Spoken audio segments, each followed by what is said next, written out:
Assalamualaikum warahmatullahi wabarakatuh. Kami dari kelompok 8 yang beranggotakan yang pertama ada Iwan Mujahid dengan NIM 205221009, yang kedua ada Mita Sulistianingsih dengan NIM 205221010, dan yang ketiga ada saya, Kavita Kirana Nur Anissa dengan NIM 205221016. Di sini kami akan mempresentasikan hasil diskusi kelompok kami yang bermateri Imam Maliki, Imam Syafi'i, Imam Hanafi, dan Imam Hambali, serta pemikiran mereka di bidang usul fikih. Yang pertama yaitu biografi Imam Maliki. Imam Maliki adalah imam pendiri mazhab kedua dalam serangkaian mazhab 4. Imam Maliki dilahirkan di Madinah pada tahun 93 Hijriah atau 717 Masehi dan menuntut ilmu kepada ulama-ulama di sana. Beliau dilahirkan 13 tahun setelah kelahiran Imam Abu Hanifah. Orang yang pertama menjadi gurunya adalah Abdurrahman bin Hurmuz. Beliau tinggal bersamanya dalam waktu 7 tahun tanpa diselingi dengan yang lainnya. Beliau kemudian belajar hadis dari Nafi Maula Ibnu Umar dan Ibnu Syihab Az-Zuhri. Sedangkan gurunya dalam bidang fikih adalah Robi'ah bin Abdurrahman yang dikenal dengan Robi'ah Ar-Ra'yu. Sejak kecil Imam Maliki sudah hafal Al-Quran dan hadis-hadis Rasulullah. Imam Maliki terdidik di kota Madinah pada masa pemerintahan Khalifah Sulaiman bin Abdul Malik dari Bani Umayyah. Beliau juga hafal Al-Quran di luar kepala. Selain itu, beliau juga mempelajari hadis Nabi Shallallahu Alaihi Wasallam sehingga beliau mendapat julukan ahli hadis. Imam Malik terkenal dengan sikapnya yang sangat menghormati hadis sebagai bagian dari penghormatan kepada Rasulullah Shallallahu Alaihi Wasallam. Setiap kali akan keluar mengajarkan hadis, ia selalu berwudu, memakai pakaiannya yang terbaik, dan menyisir jenggotnya. Bahkan untuk kepentingan itu, ia lebih dahulu mandi dan memakai wangi-wangian. Salah satu murid Imam Malik yang terkenal adalah Imam Syafi'i.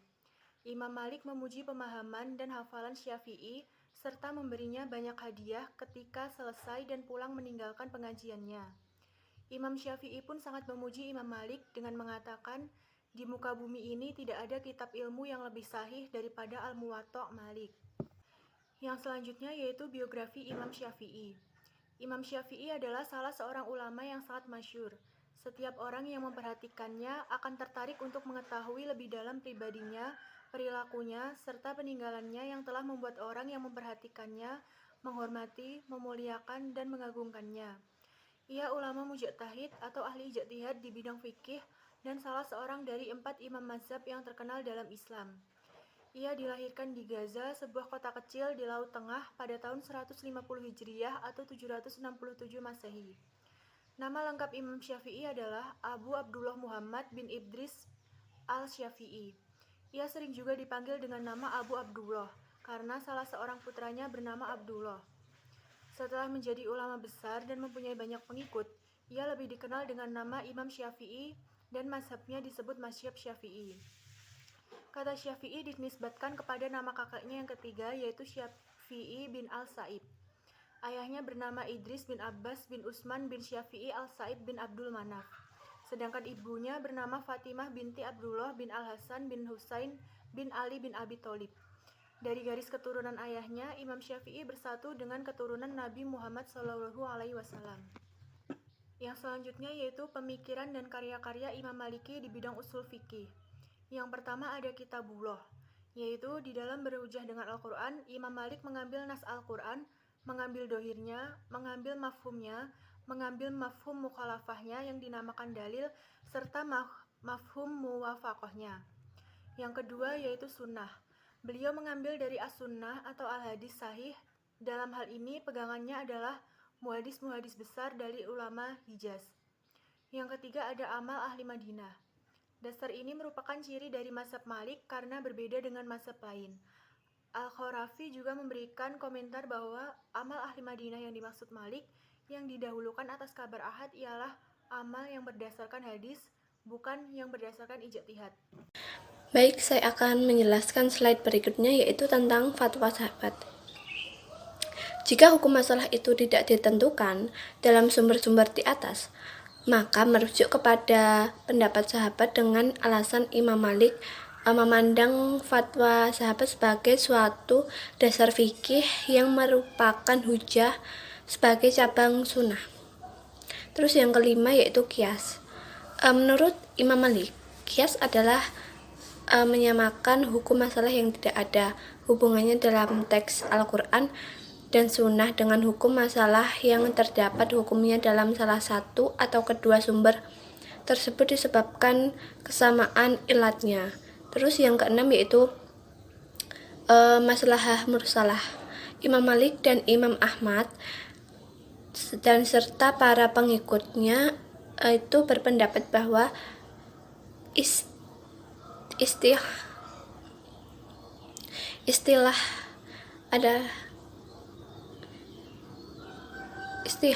adalah cara yang diakui syariat untuk menyimpulkan hukum yang tidak ada nas dan ijma, dan maslahat yang dianggap sah untuk ditentukan menjadi hukum syariat ialah maslahah yang syariatnya itu tidak mempunyai ketentuan. Terus ada karya-karya Imam Malik, ada 4, yaitu 1 Al-Muwatta, yang kedua kitab Ad-Diyah, yang ketiga Ahkam Al-Quran, yang keempat itu ada tafsir Al-Quran. Baik, selanjutnya yaitu pemikiran dan karya Imam Syafi'i di bidang usul fikih, ya. Ada 3, yaitu 1 As-Sunnah, yang kedua Ijma, yang ketiga Qiyas. Baik, selanjutnya yaitu karya-karya Imam Syafi'i, yaitu ada 4. Yang pertama Ar-Risalah.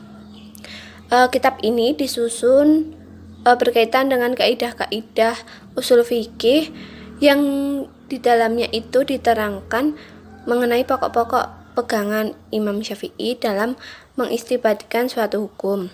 Yang kedua Al-Um. Kitab induk ini berisikan hasil-hasil ijtihad Imam Syafi'i yang telah dikondisikan dalam bentuk juz dan jilid yang membahas tentang masalah toharoh, ibadah, amaliyah, sampai pada peradilan seperti jinayah, muamalat, munakahat, dan lain-lain. Yang ketiga yaitu ikhtilaf al-hadis. Mengapa disebut ikhtilaf al-hadis? Karena di dalamnya mengungkap perbedaan para ulama dalam persepsinya tentang hadis, mulai dari sanad sampai perawi yang dapat dipegangi, termasuk analisisnya tentang hadis yang menurutnya itu dapat dipegangi sebagai hujah. Yang keempat yaitu musnad. Di dalam musnad ini isinya hampir sama dengan kitab ikhtilaf al-hadis, karena kitab ini juga menggunakan persoalan mengenai hadisnya. Hanya saja dalam hal ini terdapat kisah bahwa hadis yang disebut dalam kitab ini adalah hadis yang dipergunakan Imam Syafi'i, khususnya yang berkaitan dengan fikih dalam kitab Al-Um, di mana dari segi sanadnya itu telah dijelaskan secara jelas dan rinci. Selanjutnya yaitu biografi Imam Hanafi. Imam Hanafi mempunyai nama lengkap yaitu Abu Hanifah Al-Nu'man bin Sobit ibn Judha al-Taim, atau sering disebut dengan Abu Hanifah. Beliau dilahirkan pada tahun 80 Hijriyah atau 699 Masehi di kota Kufah. Ayahnya itu berasal dari bangsa Persia, dan sebelum Imam Hanafi dilahirkan, ayahnya sudah pindah ke Kufah atas anjuran Al-Sya'bi.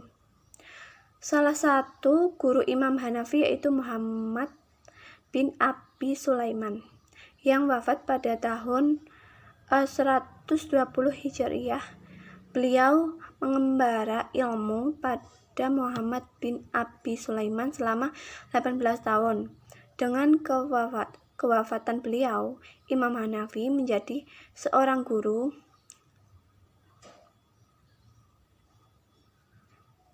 karena pendapat wasiat dari Muhammad Abi Sulaiman untuk menggantikan beliau.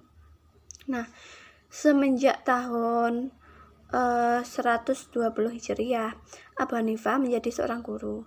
Sebagaimana cerita dari Muhammad Abu Jahroh bahwa Imam Hanafi adalah seorang ahli fikih dan ulama yang lebih sering menggunakan ra'yu atau lebih cenderung rasional dalam pemikiran ijtihadnya. Kecenderungan itu rasional dalam fikihnya. Imam Abu Hanafi banyak dipengaruhi oleh sosiokultural dan kebudayaan yang berkembang di Irak, karena pada waktu itu Irak sebagai kota tempat berkembangnya cabang-cabang ilmu, sehingga banyak diskusi-diskusi keilmuan yang dilakukan oleh para ulama termasuk Imam Abu Hanafi. Baik, selanjutnya yaitu pemikiran dan karya Imam Hanafi. Itu ada 3, yaitu yang pertama Al-Farid, yang khusus membicarakan tentang masalah waris dan segala ketentuannya menurut hukum Islam. Yang kedua Al-Syuruf, yaitu membahas tentang perjanjian. Terus yang ketiga itu Al-Fiqih Al-Akbar, yang membahas ilmu kalam atau teologi dan diberi syarah atau penjelasan oleh Imam Abu Mansur Muhammad Al-Muturadi dan Imam Abu Muntaha Al-Maula Ahmad Ibnu Muhammad Al-Maqnisawi. Imam Hanafi juga menggunakan metode istinbat hukum yang didasarkan pada hal pokok seperti berikut. 1. Al-Quran merupakan pilar utama syariat dan sumber dari segala sumber hukum. Yang kedua, Sunnah. Imam Abu Hanifah sangat selektif dalam penerimaan hadis. Dia hanya berpegang kepada keabsahan riwayat. Pada prinsipnya, Abu Hanifah tidak menerima hadis Rasulullah SAW, kecuali jika diriwayatkan oleh sekelompok orang yang kolektif atau para ahli fiqh sepakat mengamalkannya. Yang ketiga, perkataan sahabat. Perkataan sahabat memperoleh posisi kuat dalam pandangan Imam Abu Hanifah, karena menurutnya mereka adalah orang yang langsung membawa ajaran Rasulullah SAW sesudah beliau wafat. Pengetahuan dan pernyataan keagamaan mereka lebih dekat kepada kebenaran, karena mereka tahu sebab-sebab turunnya ayat-ayat Al-Quran serta bagaimana kaitannya dengan hadis-hadis Rasulullah SAW. Yang keempat, kias. Karena Imam Abu Hanifah sangat selektif dalam penerimaan hadis, maka konsekuensinya logis sangat luas dalam pemakaian kias. Apabila suatu persoalan belum ada ketentuan hukumnya dalam Al-Quran dan Sunnah dan perkataan sahabat, maka Imam Abu Hanifah menggunakan kias sebagai salah satu metode penetapan hukum. Yang kelima, ihtisan. Imam Abu Hanifah berpendapat bahwa kehujahan ihtisan merupakan dalil syara'. Biografi Imam Hambali. Imam Ahmad bin Hambal lahir di kota Baghdad, ibu kota pemerintah Bani Abbasiyah ketika itu, di bulan Rabiul Akhir pada tahun 164 Hijriah atau 780 Masehi, yaitu di zaman pemerintahan Khalifah Muhammad Al-Mahdi. Dan di kota Baghdad inilah Imam Ahmad lahir, tumbuh dan berkembang hingga beliau wafat. Mulai dari kecil, Imam Ahmad sudah dikenal sebagai seorang yang sangat mencintai ilmu. Beliau belajar ilmu-ilmu keislaman dengan ulama yang ada di Baghdad, seperti ilmu Al-Quran, bahasa Arab, Al-Hadis, dan sebagainya. Kemauan untuk mencari ilmu dan menghimpun hadis membuat beliau untuk mengembara, mencari ilmu ke pusat-pusat Islam seperti Hijaz, Basrah, Makkah, Yaman, dan Kufah. Sampai-sampai beliau pergi ke Basrah dan Hijaz sebanyak 5 kali. Beliau berjumpa dengan beberapa ulama besar saat mengembara, seperti Ali bin Mujahid, Abdur Ar-Razak bin Humam, Jair bin Al-Hamid, Abu Yusuf Yakub bin Ibrahim Al-Ansari, Sufyan bin Uyainah, Imam Syafi'i, dan lain-lain. Saat bertemu dengan Imam Syafi'i, beliau bisa mempelajari usul fikih, nasik, dan masuk, dan kesahihan hadis. Imam Ahmad adalah seorang yang mahir di berbagai bidang keilmuan seperti tasawuf, dalam teologi, tafsir, fikih, dan hadis. Dari keseluruhan keilmuan yang dipelajari beliau, ilmu fikih dan hadis yang lebih menonjol dikuasainya. Oleh karena itu, beliau mendapat julukan muhaddis atau ahli hadis dan sebagai seorang faqih atau ahli fikih. Pemikiran dan karya Imam Hambali. Kitab-kitab Imam Hambali diantaranya yaitu 1. Kitab Al-Musnad, 2. Kitab Tafsir Al-Quran, 3. Kitab Al-Nasik wa Al-Masuk, yang keempat Kitab Al-Muqaddam wa Al-Muakkar fil Quran, yang kelima Kitab Jawabat Al-Quran, yang keenam Kitab Al-Tarik. Prinsip dasar kaidah istinbat hukum mazhab Ahmad bin Hanbal dalam menetapkan hukum adalah 1. Mengambil nas Al-Quran atau sunnah Nabi Muhammad.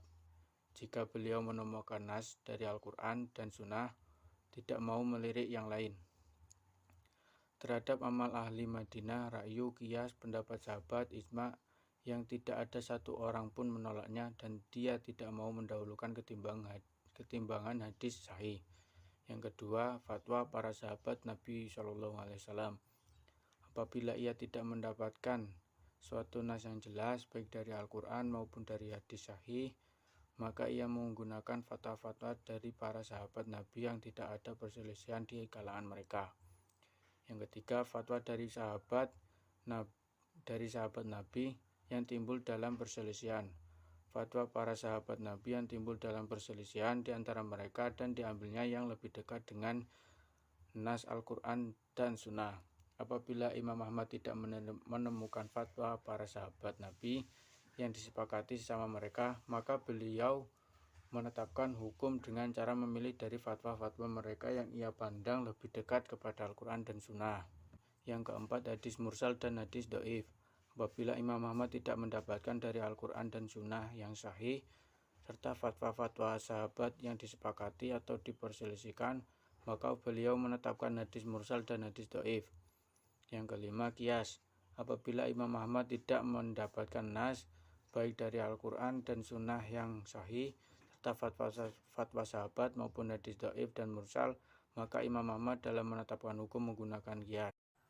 Sekian presentasi dari kelompok 8, kurang lebihnya mohon maaf. Wassalamualaikum warahmatullahi wabarakatuh.